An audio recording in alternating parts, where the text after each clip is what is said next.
मुझे नहीं पता था इंसान को इतनी चीजों से भी एलर्जी हो सकती है। तो आज के व्लॉग में मैं आ गया हूँ उस क्लिनिक पर जो पहले श्रॉफ के अंदर था और अब प्राइवेटली श्रॉफ के सामने ही और बेटर सेटअप के साथ शिफ्ट हो चुका है, निपुण ENT and multi speciality centre के नाम से। और ऑनेस्टली यहाँ आने के बाद समझ आया कि हम लोग कितनी चीजें अननेसेसरीली इग्नोर कर देते हैं। मुझे लगता था शायद मुझे नॉर्मल एलर्जी है, थोड़ी छींक, नोज ब्लॉक और इरिटेशन, बस नॉर्मल प्रॉब्लम। फिर मैंने यहाँ अपना एलर्जी टेस्ट करवाया और रिजल्ट देख के जेन्युइनली शॉक लग गया। बॉडी को कितनी चीजों से एलर्जी हो सकती है ये मुझे खुद नहीं पता था। सबसे अच्छी बात यहाँ की ये लगी कि क्लिनिक के साथ लैब भी अटैच्ड है, तो टेस्ट और रिपोर्ट्स के लिए अलग अलग भटकना नहीं पड़ता। और यहाँ सिर्फ एलर्जी ही नहीं, एयर, नोज और थ्रोट रिलेटेड प्रॉपर ट्रीटमेंट्स और सर्जरीज भी होती हैं। और यहाँ पर एलर्जी का ट्रीटमेंट और वैक्सीन थेरेपी भी अवेलेबल है। अगर किसी को बार बार डिजीनेस या चक्कर आते हैं उसका ट्रीटमेंट भी यहाँ हो जाता है। सबसे अच्छी बात मुझे डॉक्टर निधि की लगी, बहुत कामली सुनती है, प्रॉपर एक्सप्लेन करती है और पेशेंट को बिल्कुल रश फील नहीं करवाती। मैंने यहाँ अपना एयर क्लीनिंग भी करवाया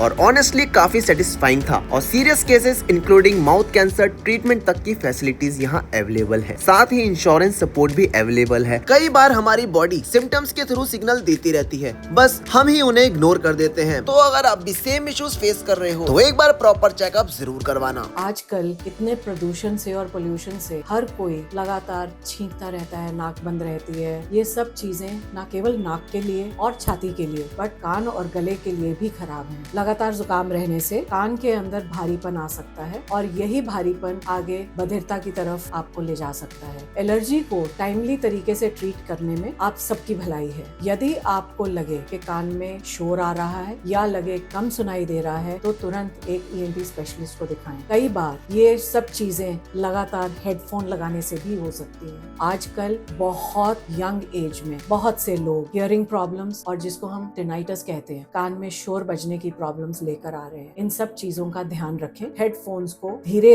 लेवल पर इस्तेमाल करें। बार बार 1 घंटे में 2 मिनट का रेस्ट दें और अपनी हियरिंग हेल्थ, नेजल हेल्थ और गले की हेल्थ का ख्याल रखें। Thank you.